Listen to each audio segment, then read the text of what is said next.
Hello friends, मी अमृपाली गजानन तुरुकमानी खिल्लारे घेऊन येत आहे. माझ्या वाचनप्रेमी या ॲडिओ चॅनलवर 5वी कहाणी अफराती उपदेशक बन गया है राजन.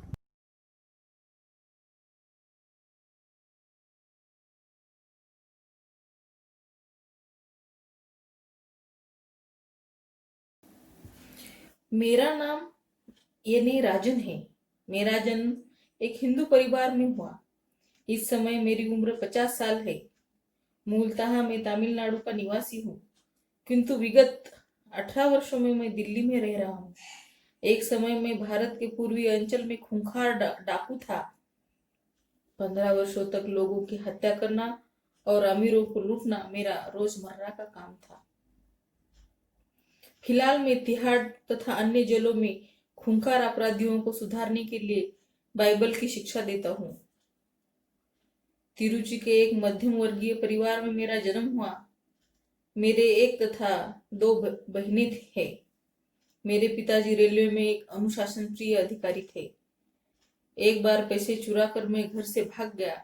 वहां से चेन्नई पहुंचने के बाद मैं कलकत्ता जाने वाली ट्रेन पर सवार हो गया. मुझे न तो यह मालूम था कि मुझे जाना कहाँ है और न ही तमिल के अलावा कोई दूसरी भाषा ही मुझे आती थी.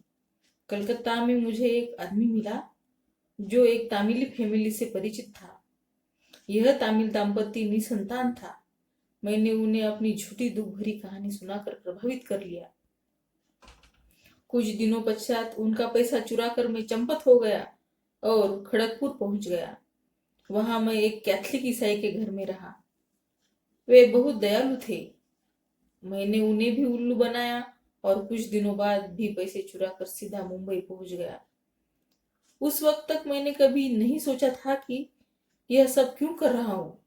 कुछ दिनों तक इधर उधर भटकने के बाद मैं यह नहीं तय कर सका कि आगे क्या करूं.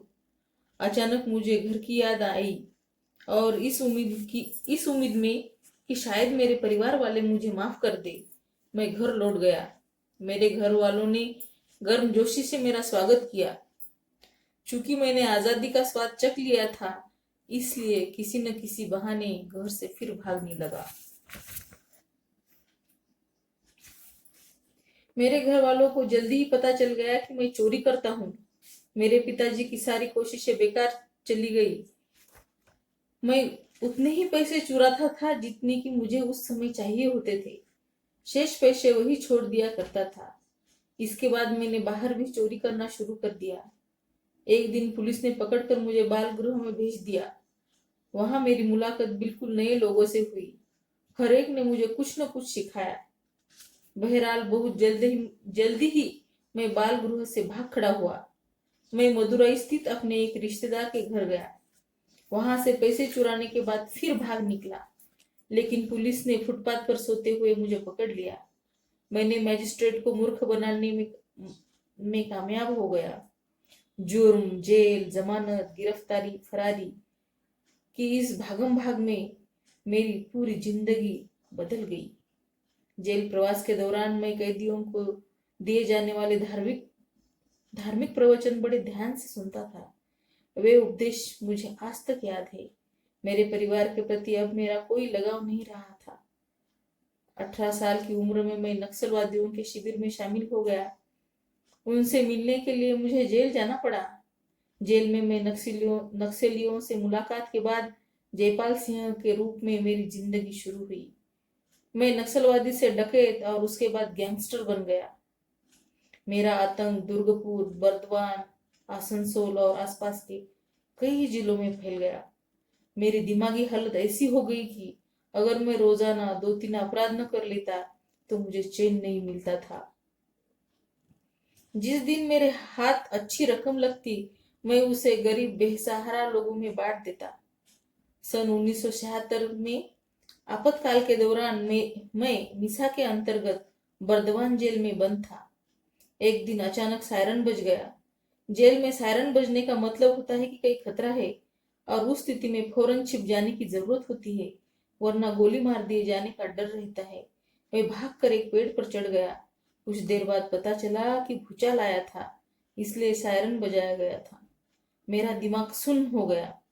उस दिन मुझे बाल गृह में बचपन में सुनी बाइबल की उपदेश याद आया, जिसमें कहा गया था कि यीशु के जन्म के समय जो लक्षण होते हैं उनमें एक भूचाल भी है। अदालत में मजिस्ट्रेट के सामने मैंने अपने सारे गुनाह कबूल कर लिए और मुझे सजा हो गई। अब मैं एक बदला हुआ इंसान था। जेल में मेरी दिनचर्या बदल गई। मैं कैदियों को सही मार्ग पर चलने का उपदेश देने लगा और आज तक वही कर रहा हूँ। इसमें गलती किसकी है? शैतानी करने वाले अधिक बुद्धिमान बच्चों की देखभाल के लिए सावधानी और सूझबूझ की जरूरत होती है, जिसे आमतौर पर माता पिता पसंद नहीं करते। बच्चे जवान हो जाने के बाद कानूनी खामियों को पूरा फायदा उठाते हैं और पुलिस को चकमा देते हैं। ऐसे बच्चों के गुप्त कार्यक्रम को रोकने के लिए ताकत की सख्ती से इस्तेमाल किया जाना चाहिए।